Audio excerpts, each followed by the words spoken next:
Hello and welcome to my channel. I'm Angela Brennan and this video is all about cross-stitching on cards. These are the Waffle Flower Stitchable pinking shape dies and they complement the cross-stitch patterns from Stitchable cards very well. I have not subscribed to them thus far as the shipping prices from the US is quite dear. I have been waiting for just downloadable PDF patterns for a while now, and finally I realized that once a year in November there is a digital download for 6 patterns prepay subscription. I managed to get that, and I will be getting downloadable PDF patterns every couple of months starting from December 2023. This set of patterns, called the Gnome Plays Like Home, is a free gift. So yay, I get to start off stitching immediately. There is also a pattern-only subscription available now with a minimal shipping fee for just the PDF pattern in color to be sent over.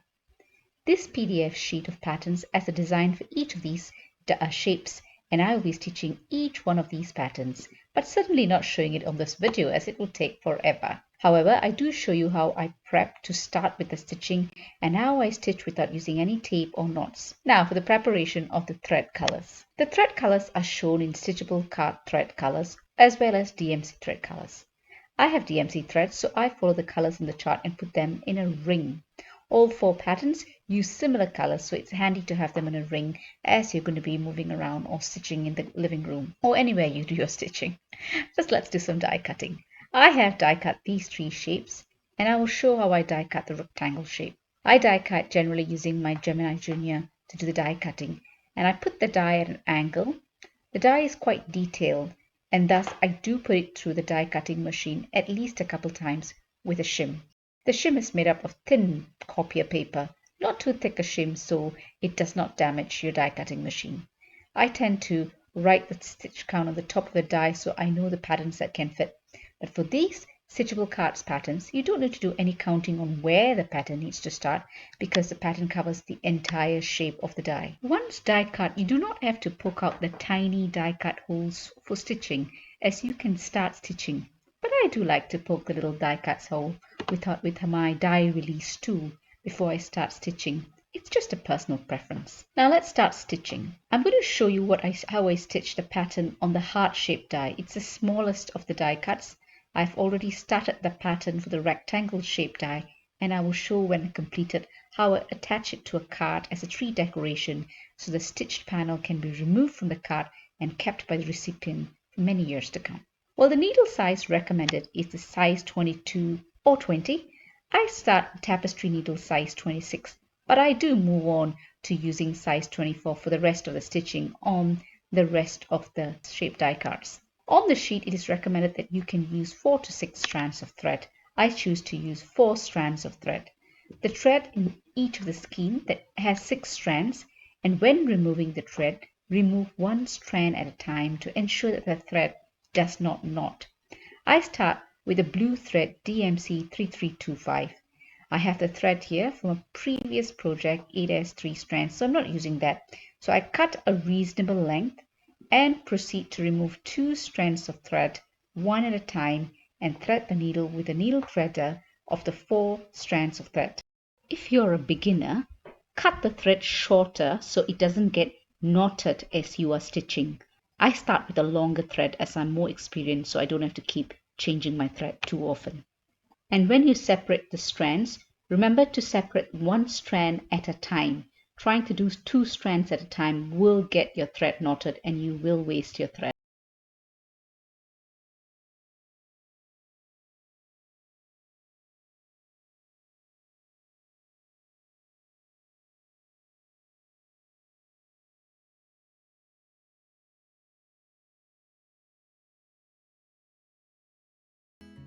Since these patterns are made for those die shapes, you don't have to start counting.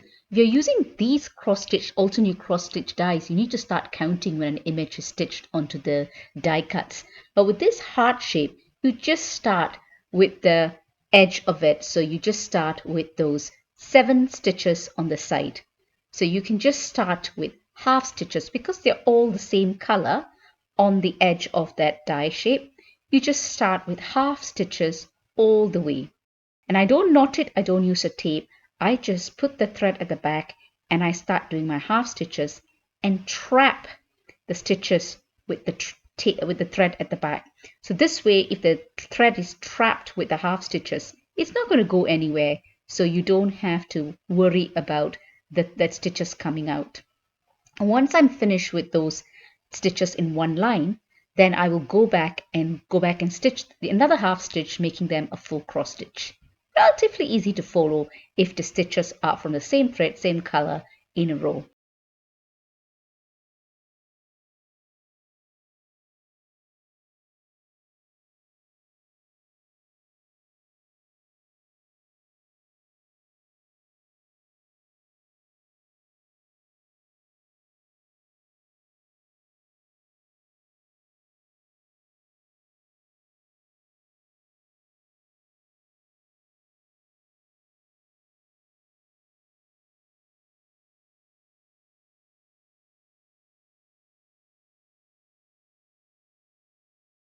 For the next row or next column of stitches, there is a white thread in there as well. So you just count where you're going to put the blue thread. So it's about counting and stitching the right thread color across the entire pattern, and you will turn up with a beautiful image. Also, if you want to have uniform looking stitches that look neat and have a more cohesive stitching to form the entire pattern, always start your half stitches with the right side. So all my half stitches are from the top left to the bottom right. So all my half stitches start in the same angle and the second stitch goes the other way around. I think doing that will give your entire cross stitch image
simply turn it to the back and push it through the back stitches. I don't use any knots or any tapes. So this will secure because the stitches are quite tight. Just push the needle with the end of the thread through the back stitches and that's you. You've done your bit of blue background, quite a bit there, and you've left the gaps for the other thread colors. I use the same principles to start the thread and to end the thread using 4 strands for all of the different colors. For those with the black outline, I use 2 strands. I think the recommended is 1 strand, but I end up using 2 strands and I like the effect. I'm going to speed up a lot of the stitching because I do want to show you how I assemble the stitched elements into a card, which you can take the stitched elements and keep it as a namesake. The images there are pretty much the size of the die cut, which is pretty cool and easy to follow as well. I think the setup of this guide of pattern is so easy with these die cuts. Great to give it a try and very relaxing and therapeutic for me anyway. And here's the next color I'm starting. I hope I'm not going to need to show you all of the colors because it's going to be very, very long, the video, but I show you as much as I can. And I think it's really useful, especially for beginners, because you can see close up how I'm starting the next color here. Just starting at half stitches by trapping the half stitches, the thread at the back, and therefore you don't need a knot or a tape. You just trap the thread at the back with the half stitches that you're doing on the front. In fact, for this heart here, I'm using all 6 strands to do. I wanted to do one with 6 strands and one with 4 strands to show you the difference. I think I like the one with 6 strands better, but it just makes it more difficult to do the outline stitches. So for the pattern on the heart shaped die, I don't do the outline stitches. I just use 6 strands to do the image, and I still think it makes a lovely pattern. You don't necessarily need the outline stitches. You will see all of the completed stitched elements or the die cut stitches, all the patterns that I've completed and made into cards that I can gift to someone at the end of the video, and I show you how I compile the cards. I'm going to speed up the video and put some music on, and I'll catch you again at the end of the video.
Now to start assembling the stitched frames. I did the same die cut, it's rather thick card, and then what I'm going to do is I'm going to cut out the cross stitch elements. So I just want the frame. I want the frame so it creates a bit of thickness to take into consideration all that thread at the back. And I want to cover the thread at the back, and I want to preserve the thread on the front, so this cross stitch die cut can be kept as a keepsake. I put in quite a lot of work in it. It takes a few hours to complete each of these die cuts on the cross stitch patterns. I enjoy doing it because it's something I can do while multitasking with so many other things like listening to audiobooks or listening to the news, chatting with friends, chatting with family. So I'm always doing something, and I like cross stitching while I'm doing that. So it's not a hardship for me to complete these cross stitch images. But now when I assemble them, I want to preserve the cross stitch. So this particular image that I'm doing, it's going to be a tree decoration, a Christmas tree decoration. You've noticed on the pattern that was given by the stitchable cards, the sentiment Merry Christmas was stitched onto it. I didn't like that. I didn't like how it comes out on the stitched, how it looks stitched on the image. So I decided to put my separate sentiment, and I'm using the Waffle Flower Label Maker Holiday Sentiment stamp set. I'm using that for the sentiments for all these cards. I use the frames, and I do die cut quite a few of this. And I wish Waffle Flower would get a die set that allows us to take away the middle bit of it and just die cut the frames. But it's fine, you can just die cut it and cut out the frames with a craft knife. And I do that a few times to create the thickness that I need for the back, so that it takes into consideration all the thread at the back, as well for the front, because I'm going to use an acetate to cover the front to make sure the stitches don't snag, as well as it doesn't collect dust, so you can preserve it. And in between all of this, I'll put a little ribbon so it can be used as the tree hanger to hang it onto the tree. So I will glue all these frames together to create that depth that I need. And when I do attach it to the card, I don't use double-sided tape, I use glue dots. The reason I use glue dots is easier to remove glue dots from the front of the card. And in fact, if it sticks too much, you just need to use a hair dryer at the back, and the hair dryer will soften the glue dots and you can remove it. And you just rub your thumb around the glue dots and it just removes quite easily, and you can keep this particular stitched pattern as a tree ornament for many years to come. I just think it's nice for the recipient of these cards to have a keepsake that they can keep for many years to come. And I do put the year as well as who is it from, so they know that it's, what year it was done and who it came from. I just think it's kind of a nice thing to do.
I really hope you enjoyed the video. If you have, please give it a thumbs up and consider subscribing. And when you do subscribe, remember to press that notification bell so you're alerted whenever there's a new video uploaded. You can also head over to my YouTube channel and check out all the other stitching videos and all the other videos I have. All the products I've used are listed in the description below, and I will be posting the Waffle Flower Stitchable cards bi-monthly patterns on my YouTube channel, because I definitely will enjoy doing this, and I will be posting how I use it to make cards and to make keepsakes that you can give to your friends and family. I'd love to hear what you think of these creations. Do leave me a comment below if you have some ideas on what you'd like to see me create with these cross-stitch patterns. Some thoughts, some concerns, some queries, and I'll get back to you. Thank you so much for joining me on this video and staying till the end. It's a slightly longer video, and I hope you've enjoyed it. Take care, happy crafting, and I'll catch you at my next